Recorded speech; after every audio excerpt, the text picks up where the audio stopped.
So last episodes you saw me using this layout here with the Arduino and the Raspberry Pi with all the setups, so the relays, the traffic light system over here, the infrared sensors and the blue button.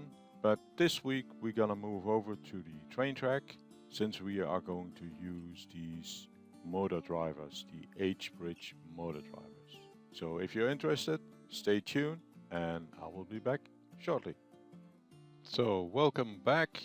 I changed the setup. As you can see on the left hand side there is a round train track and a train is standing up on it. I have a whiteboard so I can explain a little bit more about the situation.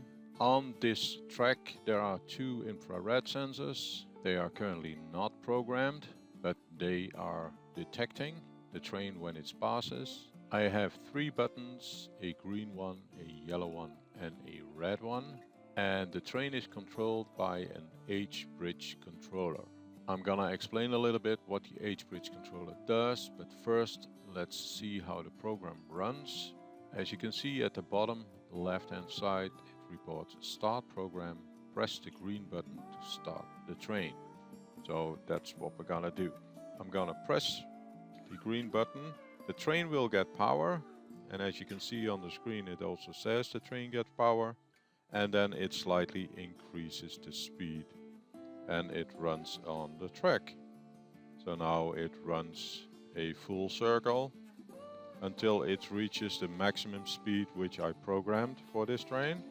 If you're looking at the infrared sensors will lit up the detection LED when the train passes. So when you see that the train is passing, it detects that the train is there, and that is what we're going to use on the regular track as well. The yellow button is there to start the slow down process, so when I press it, the train will start its slow down and eventually comes to a halt. And now the power is off the track. If I'm gonna start the sequence again by pressing the green button, power is on the track. Then after 5 seconds the train will start to speed up. So let's wait on that one.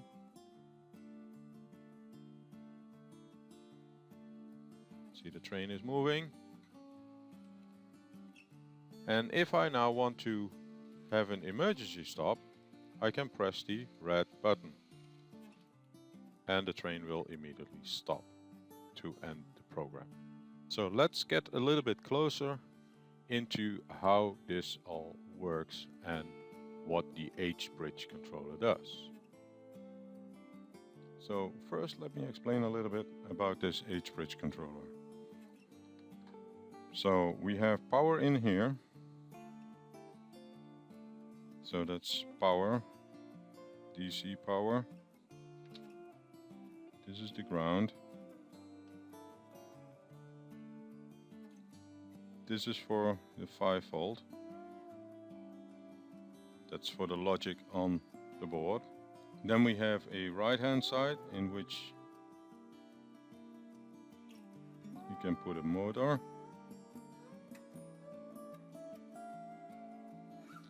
And on the left hand side we do the same.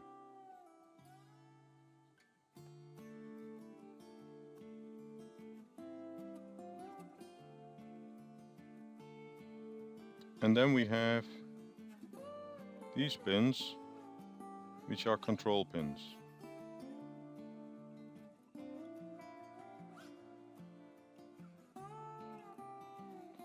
So if the DC here is more than 12 volts, then you need to remove that jumper and supply your own 5 volts. So that would be like this. The jumper is removed here. If I'm looking at the control pins, so we have an enable, which is actually directed to this 5 volt. We have two control pins, which is an in 1 then in 2,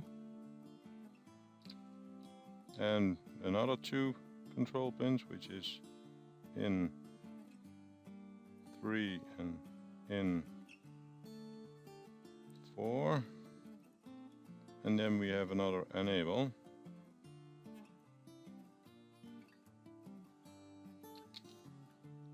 And again, if that jumper is there, that means enable.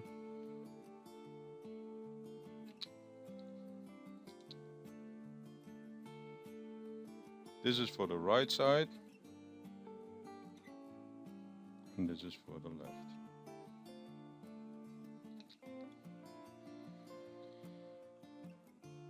If the enable pin is high, so if it's connected, then in 1 and in 2 control the direction of the train.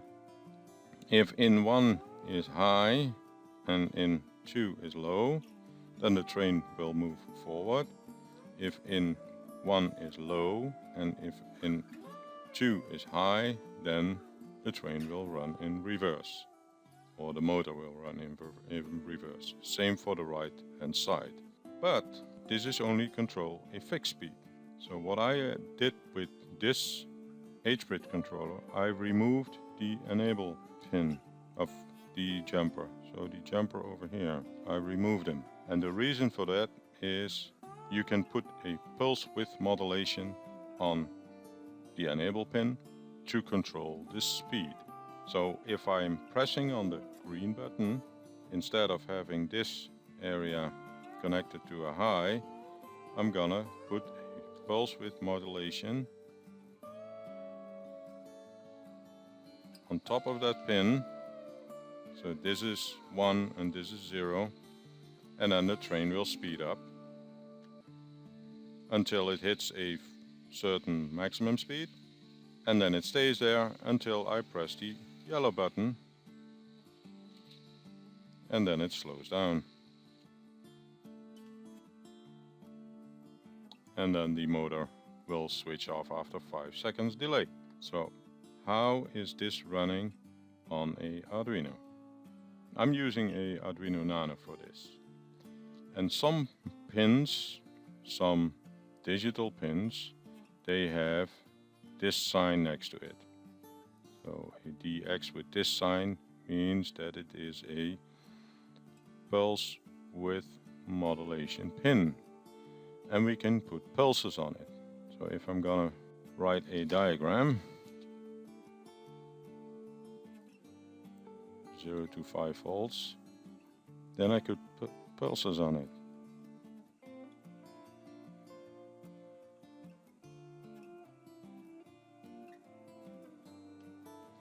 And the width of the pulses, the on pulses, is the speed. And you write to that pin between 0 and 255, in which 255 correspond with a full duty cycle. So a normal DC cycle, a DC power. If it's lower than that, so let's say I put in 127, that is half of the speed, then the diagram will look like this. So 0 to 5 volts.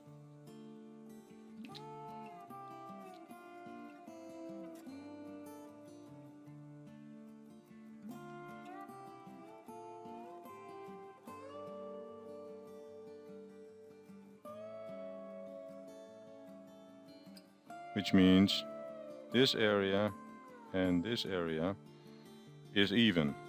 So it's 50%, and this area is also 50%. Which means that the motor thinks, instead of receiving the full speed, which is the DC power, will be 12 volts. And if I'm having a 50% duty cycle, then the motor, so let's assume that this motor is here. That one receives on average 6 volts, except then it switches on, off, on, off, on, off in a duty cycle of 50%.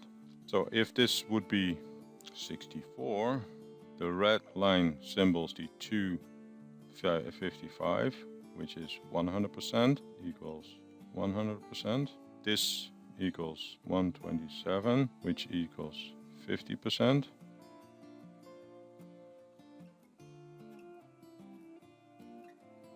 And if it's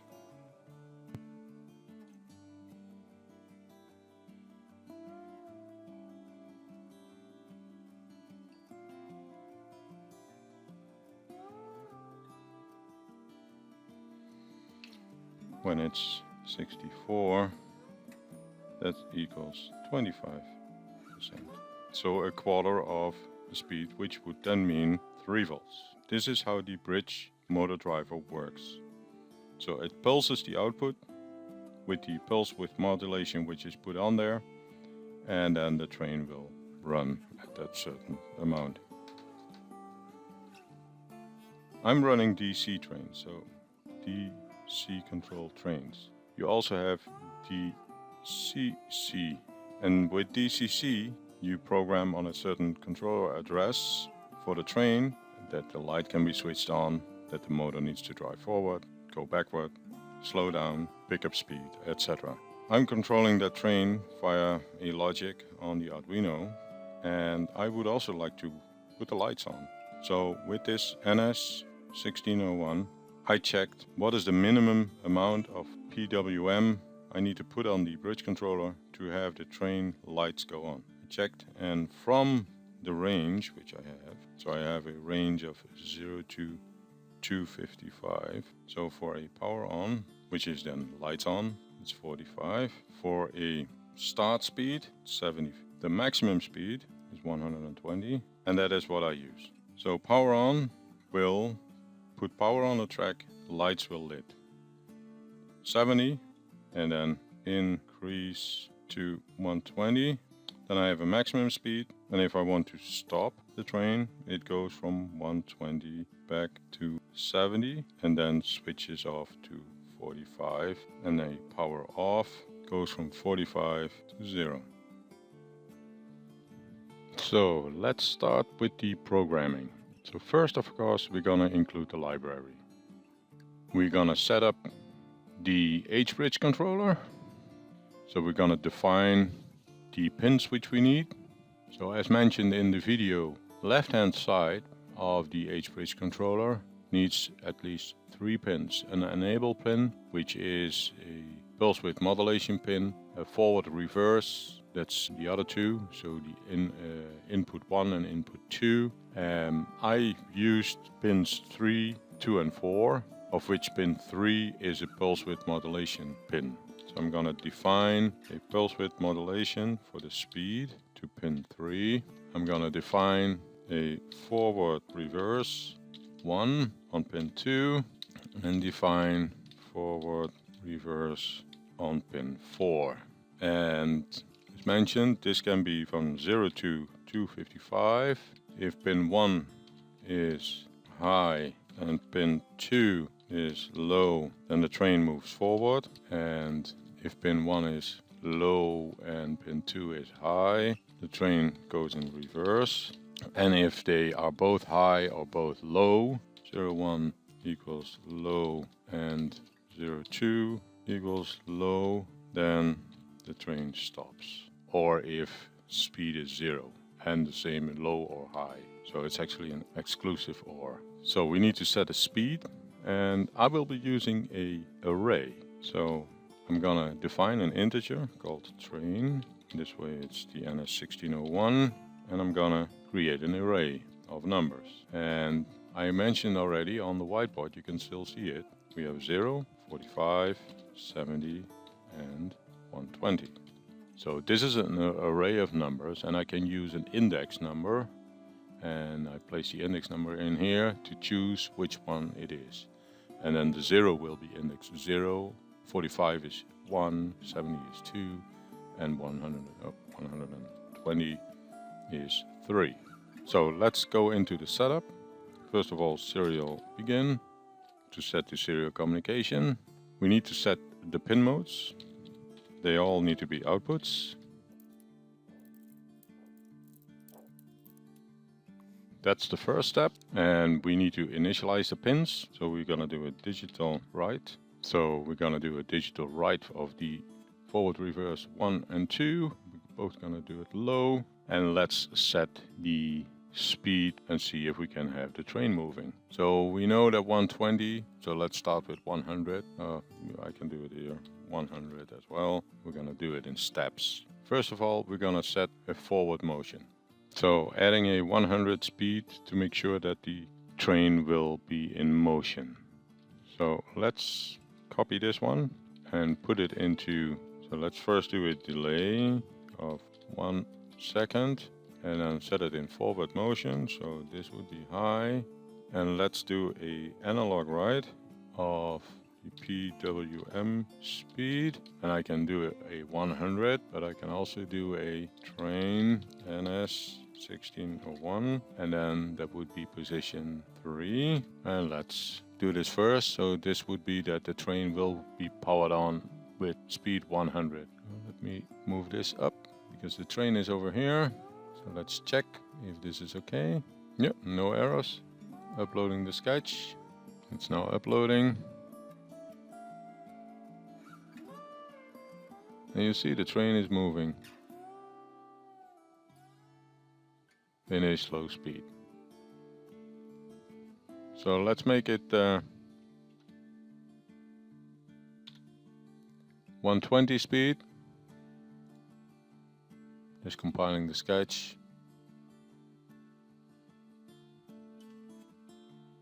And upload it again. And then the train should move a little bit faster. So it's uploading. So let's step it up to 140, 160, 180, and 200. So let's use index 5, compile it, upload it, and the train should then go much faster. So let's stop the train. Now put it in reverse. And let's use index number 0, 1, 2, 3, 4, 5 again. You see, the train runs reverse. Now let's stop the train. So now that we saw that this is working, we're gonna put that in our main loop.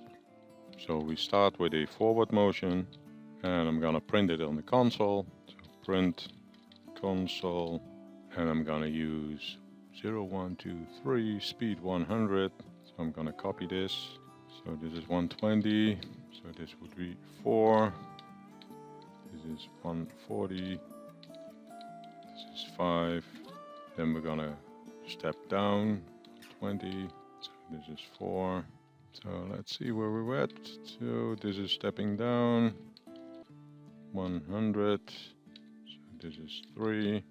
And this is 70. 2. Speed 0. That would be, I can do speed 45. Then this would be 1. And then I can have it stop. So this is 0.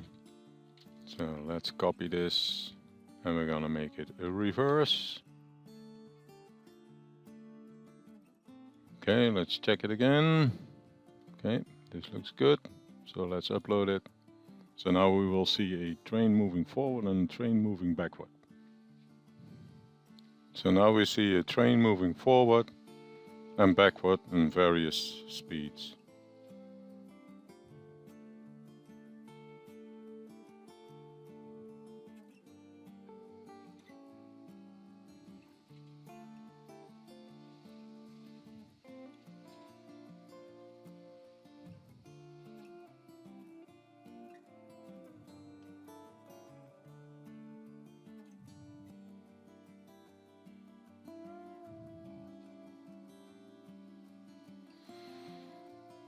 So this shows how to control the train within Arduino.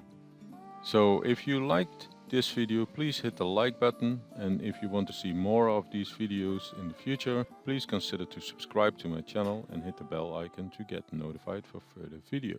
Next week we will be talking about the programming of the knobs on this type of track so that the train can move forward and backward. We will create a complete function for this train so that it can go forward and reverse and have it gradually increase or decrease the speed. So stay tuned for the next video to come. Thank you and goodbye.